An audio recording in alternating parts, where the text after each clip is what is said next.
یاسین کا ترجمہ حروف مقطعات ہیں، لیکن مقطعات حروف کے علاوہ جن بزرگوں نے کیا ہے انہوں نے یہ کیا ہے کہ یاسین کا معنی ہے رب فرماتا ہے اے میرے سید، اے میرے سردار۔ فرمایا والقرآن الحکیم، مجھے قرآن مجید کی قسم ہو، انک لمن المرسلین، بے شک آپ رسولوں میں سے ہیں۔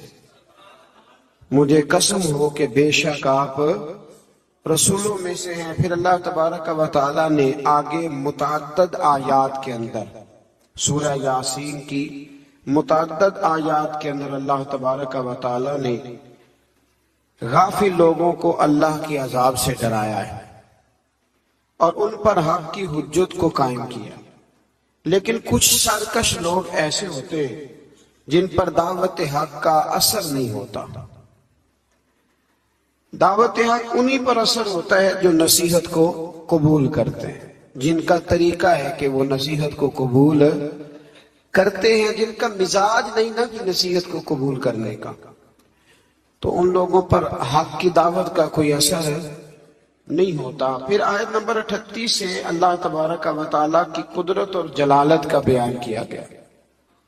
یہ سورج، چاند اور سیارے تمام قادر مطلق کے نظم کے تابع ہیں، اور یہ ممکن نہیں کہ ان میں سے کوئی فساد یا ٹکراؤ ہو جائے۔ پھر آیت نمبر 48 میں فرمایا کہ کفار کہتے ہیں وہ وعدہ کب آئے گا کہ تم سچے ہو۔ اس کے بعد پھر اللہ تعالیٰ نے وقوع قیامت کا ذکر فرمایا ہے اور بے شک بعد الموت کو مختلف پیرایوں کے اندر بیان فرمایا ہے۔ آیت نمبر 54 سے ارشاد فرمایا کہ بغیر کسی ظلم کے اعمال کا بدلہ دینے اور جنتی لوگوں کے لیے نعمتوں کا ذکر ہے اور مجرموں کو الگ کرنا، اور جہنم کے عذاب کا بھی اللہ نے انہی آیات کے اندر تذکرہ فرمایا۔ آیت نمبر 65 پہ اللہ تبارک و تعالیٰ نے بتایا ہے کہ قیامت کے دن مجرموں کے منہوں پر مہریں لگا دی جائیں گی، منہ ہوں گے ان پر مہر لگا دی جائے گی، اور ان کے ہاتھ، پیر اور دیگر اعضاء سلطانی گواہ بن کے اللہ کی عدالت میں ان کے خلاف گواہی دیں گے۔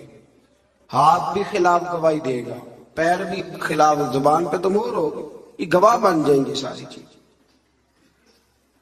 کہ ہم سے کیا کیا جرائم کرائے جاتے تھے۔ پھر آیت نمبر 68 میں بتایا کہ جسے ہم لمبی عمر دیتے ہیں تو ہم اس کی جسمانی بناوٹ کو ابتدائی حالت کی طرف الٹ دیتے ہیں، یعنی ایسی لمبی عمر کی دعا مانگنی چاہیے جس میں انسان کی عقلی، علمی، فکری اور جسمانی قوت سلامت رہے۔ اس میں سلامت نہ رہے اس لمبی عمر کی دعا، اس کے لیے بزرگوں نے یہ دعا سکھائی ہے کہ دعا اس طرح مانگو، یا اللہ جب تک تو میرے لیے بہتر سمجھتا ہے مجھے دنیا میں رکھ، اور جب میرے حق میں بہتر نہ ہو تو پھر مجھے اپنی بارگاہ کا قرب عطا فرما، پھر تو مجھے اپنے قریب بلا لے۔ آیت نمبر 78 سے اللہ تبارک و تعالیٰ نے منکرین قیامت کے اس عقلی سوال کا ذکر فرمایا ہے کہ جب انسان مر جائے گا اور ہڈیاں تک بوسیدہ ہو جائیں گی تو دوبارہ کون زندہ کرے گا؟ پھر جواب دیا کہ دوبارہ بھی وہی خالق زندہ کرے گا جس نے بغیر کسی نام و نشان کے پیدا کر دیا تھا۔ اب تو ہڈیوں کا نام و نشان ہے نا، تب تو نام و نشان بھی کوئی نہیں تھا، تو اگر اس وقت پیدا کر لیا تھا تو اب دوبارہ زندہ بھی کر دے گا۔ پھر آگے سورہ صافات شروع ہوتی ہے۔ اس سورہ مبارکہ میں اللہ تبارک و تعالیٰ نے متعدد چیزوں کا ذکر فرمایا ہے، اور اس سورت کے شروع میں فرشتوں کی مختلف جماعتوں کی قسم کھا کے اللہ تعالیٰ نے اپنی وحدانیت کا ذکر فرمایا ہے۔ کچھ مضامین ایسے ہوتے ہیں جو پچھلے اسباق سے ملتے ہیں، تو چونکہ جب دو بارے کرنے ہوتے ہیں تو میری یہ خواہش ہوتی ہے کہ صرف وہ مضامین لائے جائیں جو پہلے بیان نہیں ہوئے۔ تو اس میں اللہ تبارک و تعالیٰ نے ارشاد فرمایا آیت نمبر 40 سے لے کر 49 تک، فرمایا کہ اللہ تعالیٰ کے برگزیدہ بندوں کو آخرت میں عطا کی جانے والی کچھ نعمتیں ہیں، ان کا ذکر ہے کہ انہیں عمدہ میوے ملیں گے، وہ جنت میں عزت اور احترام کے ساتھ ایک دوسرے کے مقابل مسندوں پر بیٹھے ہوئے ہوں گے، سفید اور لذیذ شراب طہور کے جام گردش میں ہوں گے، جن سے نہ درد سر ہوگا نہ ہوش اڑیں گے، پیکرے شرم و حیا حوریں ہوں گی، وہ بلند مقام سے جہنمیوں کا مشاہدہ کر رہے ہوں گے، اور گویا جہنمی بھی ان کی طرف بڑی حسرت کے ساتھ دیکھ رہے ہوں۔ جنت جو ہے نا، جنت میں وہ جن چیزوں کی انسان دنیا میں خواہش کرتا ہے نا، وہ ساری چیزیں اللہ جنت میں عطا فرمائے گا۔ تو فرمایا کہ یہاں تمہارے اندر خواہشات رکھی ہیں تو یہاں وقت بھی تھوڑا رکھا ہے، وقت بھی لیکن عقل مند آدمی ہے نا، اس کو اگر کہا جائے کہ یہ 5 دن کے لیے بندوبست ہے، موج بڑی ہے، لیکن اگر تو یہ چھوڑ کے 5 دن صبر کر لے تو پھر آگے تیرے لیے ساری زندگی کا سفر ہے، ساری زندگی کی موج ہے۔ تو عقل مند کون ہے، 5 دنوں والا کہ ساری زندگی والا؟ تو ہم نے 30-35 سال کی موج چاہتے ہیں، اس کو چھوڑیں، خواہشات کو دبائیں، انشاءاللہ پھر جب آنکھ بند ہونے کے بعد دوبارہ کھلے گی نا تو پھر اللہ بڑا ہی فضل فرمائے گا، بڑا اللہ فضل فرمائے گا۔ پھر اس سے آگے جب ہم بڑھتے ہیں تو پھر ایک دفعہ حضرت سیدنا ابراہیم علیہ السلام کا ذکر سورہ صافات کے اندر فرمایا گیا، اور پھر وہ دوبارہ سے ذکر جب آپ نے بتوں کو توڑا، لیکن اس میں ایک چیز کا اضافہ ہے، وہ کیا ہے کہ اللہ تبارک و تعالیٰ نے فرمایا کہ جب حضرت ابراہیم علیہ السلام کو آگ میں ڈالنے کی ان کی ساری تدبیریں ناکام ہو گئیں تو پھر ہم نے ابراہیم علیہ السلام کو اسماعیل علیہ السلام دیے۔ آپ کو پتہ ہے پھر جب بیٹا دے دیا، اللہ کا اپنا انداز ہے نا نوازنے کا۔ اچھا ہمارا مسئلہ اور طرح کا ہے، ہم کہتے ہیں کہ نوازتا ہے تو پھر روز نوازے، نوازتا ہے تو پھر اللہ آپ کو کہتا ہے روزانہ زکوٰۃ دو، اگر کہہ دیتا تو بھائی سال والے بڑی مشکل سے حساب کرتے ہیں، اور ہر روز تو رب ہر روز چیزوں کا حکم نہیں دیتا، تو اللہ تبارک و تعالیٰ تدریجاً چیزوں کا حکم دیتا ہے، تدریجاً، لیکن جب وہ دیتا ہے تو پھر کہتے ہیں اس میں مد و جزر آئے گا، کبھی دکھ کبھی سکھ، کبھی صحت کبھی بیماری، کبھی اوپر کبھی نیچے۔ ہم نا صرف میٹھے میٹھے کے قائل ہیں، میٹھے میٹھے، کڑوے کا بھی قائل ہونا چاہیے، اس لیے کہ محبوب کی طرف سے جو بھی عطا ہو جائے وہ اس کا کرم ہی ہے۔ اللہ نے پہلے حضرت اسماعیل دیے، اور جب بیٹے سے پورا دل لگ گیا تو فرمایا اب اسے چھوڑ کے آؤ وادی غیر ذی زرع، جہاں آج بیت اللہ شریف ہے نا وہاں کچھ بھی نہیں ہوتا تھا۔ حضرت جناب اسماعیل کو اور ان کی والدہ کو چھوڑ آئے 2 کلو کھجوریں اور ایک مشکیزہ پانی کا، اور کہا اللہ میں انہیں تیرے حوالے کر کے جاتا ہوں۔ پھر پابندی لگ گئی تو کئی سال گئے نہیں، مفسرین نے با اختلاف روایات 9 سال یا 13 سال کے حضرت اسماعیل ہوئے تو گئے، اور جب گئے تو جاتے ہی کہنے لگے وہ یہاں ذکر ہے، فرمایا کہ بیٹا میں نے خواب دیکھی ہے، میں تمہیں ذبح کر رہا ہوں۔ فلما بالغ معه سعيا، جب بیٹا ساتھ چلنے کے قابل ہو گیا نا تو کہنے لگے بیٹے میں نے خواب دیکھی ہے انی اذبحک، میں تمہیں ذبح کر رہا ہوں، فانظر ماذا ترى، تو اپنا ارادہ بتا۔ میں نے سورہ یوسف میں بھی عرض کیا تھا کہ ساری زندگی لوگ ماں بیٹے کی محبت کا ذکر کرتے آئے، پر قرآن مجید نے نا 2 جگہ باپ بیٹے کی محبت بھی بڑی کھول کے بیان کی ہے۔ یہ باپ بیٹے کا رشتہ بیان کیا جا رہا ہے۔ بیٹے اب تو بیٹے ذبح نہیں نہ ہوتے، اللہ ہی خیر فرمائے، اب تو ان کو جو سبق پڑھایا جاتا ہے نا وہ اچھی طرح یاد کرتے ہیں، اور یاد کر کے سویرے ماں باپ کو سناتے ہیں کہ جناب آپ بھی تو تھوڑا خیال کریں نا، باپ بھی تو ذرا سمجھے نا، میرے اپنے بھی تو بچے ہیں نا۔ اور دیکھو باپ کا جو رنگ قرآن نے بیان، انی اذبحک، پتر میں نے خواب دیکھی ہے میں تجھے ذبح کر رہا ہوں، ارادہ بتا۔ تو حضرت اسماعیل نے یہ نہیں کہا کہ چلو ابا جی ذبح کر دو، کہنے لگے یا ابت افعل ما تؤمر، کہا ابا جی آپ ذبح نہ کریں، آپ نے خواب دیکھی ہے ذبح کرنا ہے تو فقط ذبح ہی نہ کرے، جو رب کہتا ہے نا وہ سارا آپ میرے ساتھ کرے، جو حکم ہوتا ہے وہ، جو اللہ کہتا ہے وہ سارا کرے۔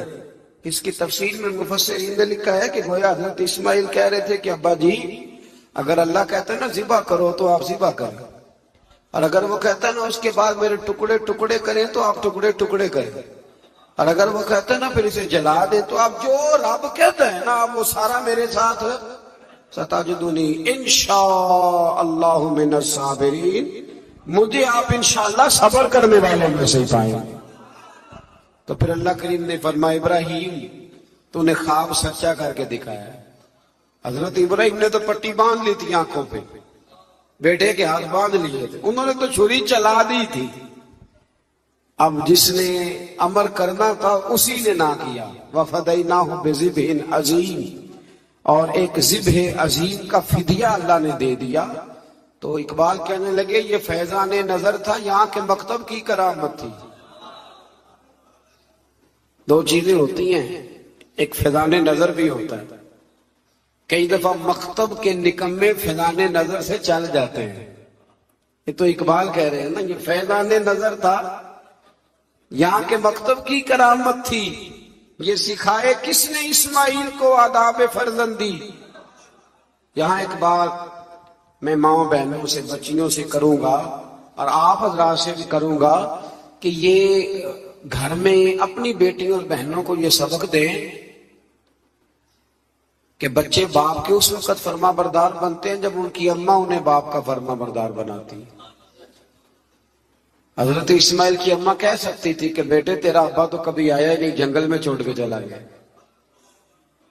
یہ کہہ سکتی تھی، اور کیا کچھ ذہن میں بچے کے بیٹھ سکتا تھا، پر حضرت ہاجرہ نے کہا پتر تیرا باپ چھوڑ کے گیا ہے نا تو ایسے نہیں چھوڑ کے گیا، تیرا باپ اللہ کا رسول ہے، اللہ کا پیغمبر ہے، اور میں باپ سے بھی کہوں گا کہ ماں کا ادب کرا سکتا ہے تو ابا کرا سکتا ہے، ابا کرائے ادب، ان کو کہے کہ بیٹا میں تو باہر رہتا تھا، تمہاری ساری پریشانیاں تمہاری ماں نے دیکھی۔ یہاں یہ ہوتا ہے کہ ماں باپ اپنے حق میں دلائل دیتے دیتے وہ دونوں چھٹی کر جاتے ہیں، کہتے ہیں چلو ٹھیک ہے آپ دونوں راضی رہیں، اپنے اپنے حق میں دلائل نہ دیں، یہ ویسے بھی کمزور لوگوں کا طریقہ ہے۔ اللہ ہمیں سمجھنے کی توفیق عطا فرمائے۔ پھر اللہ تبارک و تعالیٰ نے اس کے بعد پھر سے ایک دفعہ اپنے انبیاء کا حضرت اسحاق، موسیٰ، ہارون، الیاس، لوط اور یونس علیہ السلام ذکر فرمایا اسی آیت میں۔ آگے پھر سورت صاد شروع ہوتی ہے۔ اس سورہ مبارکہ کی ابتدا میں قرآن کریم کی قسم کھا کے فرمایا کہ کافر تکبر اور مخالفت میں پڑے ہوئے ہیں۔ اس کے بعد فرمایا سرکار دو عالم صلی اللہ علیہ وسلم کی رسالت اور نبی کریم علیہ السلام کے انتخاب پر اور بے شمار معبودوں کی بجائے الہ واحدہ کی عبادت پر کفار کا بڑا تعجب ہے، یہ سارا کچھ کیسے ہو گیا، سارے بت چھوڑنے پڑیں گے اور نبی پاک کو ماننا پڑے گا۔ تو گویا رب فرماتا ہے جتنا مرضی تعجب کرو ماننا تو تمہیں پڑے گا، اس لیے کہ یہ میرے حبیب ہے، یہ تمہیں ماننا تو پڑے گا۔ پھر آیت نمبر 10 سے ان مشرکین کو جنہیں اپنی طاقت پر ناز تھا اور خدائی کا دعویٰ کرتے تھے، فرمایا کہ اگر آسمانوں اور زمین اور ان کے درمیان ہر چیز کی بادشاہت ان کی ہے تو پھر انہیں چاہیے کہ آسمان کی طرف چڑھ جائیں، اور ظاہر ہے کہ ایسا ان کے لیے ممکن نہیں ہے، تو پھر اپنے عجز کا اعتراف کر لیں کہ ہم یہ کر سکتے نہیں۔ پھر اسی صورت کے اندر اللہ تعالیٰ نے پھر سے ایک دفعہ قوم نوح کا ذکر کیا، قوم عاد کا، فرعون کا، سمود کا اور قوم لوط کا اللہ کریم نے یہاں ذکر فرمایا۔ پھر آگے چل کے نا اللہ کریم نے ارشاد فرمایا کہ حضرت سلیمان علیہ السلام جو تھے وہ اللہ کے بہت ہی اچھے بندے تھے اور اللہ کی طرف رجوع کرنے والے تھے۔ اچھا، یہ جو اللہ قرآن میں تعریف کرتا ہے کسی کی، حالانکہ بندے اللہ کی تعریف کرنے کے پابند ہیں کہ وہ ہر وقت اپنے رب کی، تو یہ جو اللہ تعریف کرتا ہے نا اپنے بندوں کی، یہ اس کا کمال کرم ہے۔ تو اللہ بندوں کی تعریف کر کے، نبیوں کی تعریف کر کے، ولیوں کی تعریف کر کے ہمیں بتاتا ہے کہ تم بھی نا بندوں پہ تنقید نہ کیا کرو، میرے بندوں کی تعریفیں کیا کرو، تعریفیں کیا کرو۔ اللہ کے نیک بندوں کی، پیغمبروں کی، ولیوں کی، درویشوں کی تعریف کرنی چاہیے۔ نیک لوگوں کی بات اللہ تعالیٰ توفیق عطا فرمائے۔ پھر اس سے آگے جب ہم بڑھتے ہیں تو اللہ تعالیٰ نے پھر ایک دفعہ حضرت ایوب علیہ السلام اور ان پر آنے والے مصائب کا ذکر فرمایا۔ پھر اللہ تبارک و تعالیٰ نے جا کے نا آیت نمبر 49 میں اہل تقوی کے لیے جنت کی نعمتوں کا ذکر فرمایا اور جہنمیوں کے لیے عذاب کی مختلف صورتوں کا بھی ذکر فرمایا کہ ان کو پینے کے لیے کھولتا ہوا پانی اور جہنمیوں کے زخموں کی پیپ دی جائے گی، جبکہ اہل جنت کو طرح طرح کے پھل اور شراب طہور ملے گا۔ ہمارے نا استاد گرامی فرماتے ہیں کہ میں ایک دفعہ نا ایک جگہ پہ کسی پروگرام میں موجود تھا تو وہاں ایک صاحب نا تقریر کرتے کرتے کہنے لگے جی ہمیں مولوی کہتے ہیں بلا وجہ جی ایسے کہہ دیتے ہیں قبر میں کیڑے آئیں گے تو فلانا آئے گا۔ اور یہ بندے جب تقریر کر رہے ہوتے ہیں نا وہ جن کا دعویٰ ہوتا ہے بعضوں کا درویشی کا، تو وہ کوئی حادثات کا خیال کوئی نہیں کرتے۔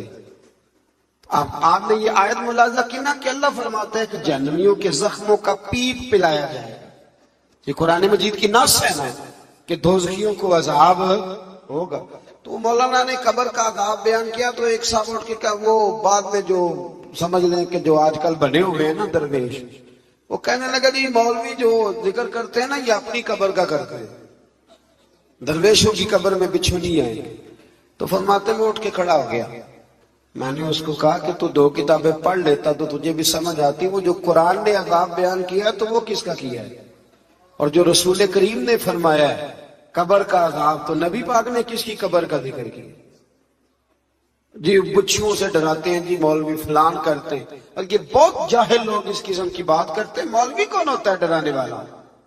مولوی بیچارے کی کیا حیثیت ہے؟ مولوی تو ناقل ہے، تو ناقل لوگ ہیں، ناقل نقل کرنے والے، یہاں سے نقل کرتے آپ کو سنا دیتے، اتنی سی ذمہ داری ہے۔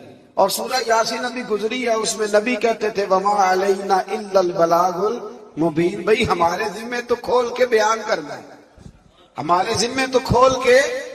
میں نے بڑے دن پہلے کہا تھا کہ ہماری ڈیوٹی منوانے کی نہیں بتانے کی ہے، ہماری آذان پڑھنے کی ڈیوٹی ہے، تلوار چلانے کی ڈیوٹی نہیں ہے۔ تو اس لیے یہ جاہلانہ بات ہے کہ جی عذاب کا ذکر نہ کرو تو جو نبی پاک نے کیا ہے۔ حضرت عثمان غنی قبر پہ کھڑے ہوتے تو رو پڑتے تھے، لوگ کہتے آپ تو جنتی ہیں، تو حضور نے جنتی کہا ہے تو روتے کیوں ہیں؟ تو فرمانے لگے جس محبوب نے مجھے جنتی کہا ہے انہوں نے کہا ہے قبر آخرت کی منزلوں میں سے پہلی منزل، اس کی تیاری کرو۔ اور حضور پتہ ہے قبر کے بارے میں کیا فرماتے؟ صحابہ کہتے ہیں جنازے میں ہم نبی پاک علیہ السلام کے ساتھ گئے تو قبر تیار ہونے میں دیر تھی، حضور ایک سائیڈ پہ بیٹھ کے جنازہ پڑھ کے دیر تک حضور علیہ السلام نے گردن مبارک جھکائے رکھی۔ ہماری خواہش تھی کہ چلو موقع مل گیا تو کوئی میٹھی پیاری بات ہی سن لے، لیکن حضور گردن جھکائے رہے، کہتے دیر کے بعد گردن اٹھائی تو آنکھوں میں آنسو تھے، اور رو کے حضور نے فرمایا، رو کے فرمایا بھائیو دوستو قبر کی تیاری کر لو، یہ معاملہ بڑا کٹھن ہے۔ تو حضور تو رو کے کہتے ہیں قبر کی تیاری کر لو، اور یہاں لوگ کہتے ہیں جی آپ بچھوؤں کی بات سنا رہے ہیں فلانے، یہ طنز نہ کریں آپ کسی پہ، آپ خیال کریں اور بچیں اس وقت سے کہ اللہ تبارک و تعالیٰ کے سامنے جب کھڑے ہو اللہ تعالیٰ ساری امت پر اپنا خاص فضل فرمائے۔ پھر اللہ تبارک و تعالیٰ نے آیت نمبر 71 سے آگے کم و بیش ساری سورہ مبارکہ میں نا پھر سے حضرت آدم کا واقعہ ذکر کیا ہے۔ میں نے شروع میں عرض کیا تھا نا کہ غالباً 7 جگہ پہ قرآن مجید میں حضرت آدم کا واقعہ آیا ہے۔ پھر سے آگے سورہ زمر شروع ہوتی ہے، اس کے اندر بھی اللہ تبارک و تعالیٰ نے بالکل اس کی ابتدا میں حکم دیا کہ دین کو اللہ کے لیے خالص کرو، خالص دین، اس میں کوئی ملاوٹ دین۔ آپ کو پتہ چل جائے کہ گھی میں ملاوٹ ہے تو خریدتے ہو، چینی میں، تو اگر نماز میں ہو جائے تو چلو تھوڑا سا لوگوں کو پتا چل جائے میں نمازی ہوں، یہ بھی شرک اصغر ہے، ریاکاری بھی، اگرچہ اس کا وہ حکم نہیں پر یہ بھی غلط ہے۔ یعنی چلو صدقہ دیتا ہوں تھوڑا سا، اللہ بھی راضی ہو جائے گا اور بندوں کو بھی پتہ چل جائے گا میں سخی ہوں، تو رب تو خالص دین کو قبول کرتا ہے، خالص، لہذا مخلص ہو کے اللہ کی عبادت کرے۔ آیت نمبر 5 ایک بار پھر اللہ تعالیٰ کی قدرت کا ذکر ہے کہ اس نے آسمانوں اور زمینوں کو پیدا کیا، گردش لیل و نہار کا نظام بنایا، اور سورج اور چاند کے لیے اپنا اپنا مدار اور منزلیں مقرر کی۔ تمام انسانوں کو ایک جان یعنی آدم علیہ السلام سے پیدا کیا۔ سب کو کس سے پیدا کیا؟ تو پھر سارے کیا ہوئے؟ بھائی بھائی ہوئے نا سارے۔ کہاں سے پیدا کیا؟ باپ سب کا، لیکن اڑ جاتے ہیں بندے۔ اب جٹ کو بٹ کہہ کے دیکھیں، اب نام تو دے دو، اتنا اونچا اڑان ہماری ہو گئی ہے کہ اللہ تبارک و تعالیٰ معاف کرے کہ وہ پکڑائی نہیں دیتی۔ یہ قبیلے تعارف کے لیے ہوتے ہیں، تعارف ہو جائے، کوئی اونچا چھوٹا بڑا نہیں ہوتا۔ نبی پاک صلی اللہ علیہ وسلم نے بڑی وضاحت سے کئی جگہ ہمیں یہ بات سمجھائی ہے۔ فرمایا ہر ایک کو ہم نے ایک جان حضرت آدم سے پیدا کیا اور انہی سے ان کا جوڑا پیدا کیا، اور وہیں سے وہی جو ماں کے پیٹ میں تہ در تہ ظلمتوں میں انسانوں کی پرورش فرما دیتا ہے۔ یہ سب اس کی قدرت کی نشانیاں۔ آیت نمبر 7 میں فرمایا کہ اللہ تعالیٰ کو کسی کی ناشکری کی کوئی پرواہ نہیں، ہاں وہ اپنے بندوں کے لیے ناشکری کو ناپسند اور شکر کو پسند فرماتا، باقی اسے پرواہ کوئی نہیں کہ تم ناشکری کرو۔ وہ تمہارے شکر ادا کرنے کا کوئی خواہش مند ہاں پسند ضرور کرتا ہے، پر اسے کوئی محتاجی نہ کرو گے تو نقصان اٹھاؤ گے۔ آیت نمبر 9 سے اللہ تعالیٰ نے فرمایا کہ عالم اور جاہل برابر نہیں ہو سکتے۔ قُلْ هَلْ يَسْتَوِي الَّذِينَ يَعْلَمُونَ وَالَّذِينَ لَا يَعْلَمُونَ، فرمایا کہ عالم اور جاہل برابر ہو سکتے ہیں۔ کون کہہ رہے ہیں؟ تو اگر کوئی جاہل اٹھ کے کہے مولویوں کی پتہ ہے، اور اللہ تعالیٰ خیر کرے 2-3 جگہوں پہ تو جاہلوں کے بڑے ڈیرے ہیں، ایک حکمرانوں کے گرد، ایک درباروں کے گرد۔ بلکہ میں اکثر کہتا ہوں جتنا بڑا جاہل ہو نا اتنا بڑا پیر ہوتا ہے۔ بڑی ذمہ داری سے کہہ رہا ہوں آپ، کیونکہ عالم نے تھوڑا بہت سوچنا ہے کوئی بات کرتے وقت، کیونکہ اسے پتہ ہے کہ یہ شریعت کی حد ہے، یہ قید ہے۔ تو جاہل نے تو کچھ بھی نہیں نہ سوچنا۔ تو جاہلوں کی کرامتیں بے شمار، ادھر بھی کرامت ادھر بھی کرامت، یہ بھی کر دیا وہ بھی کر دیا۔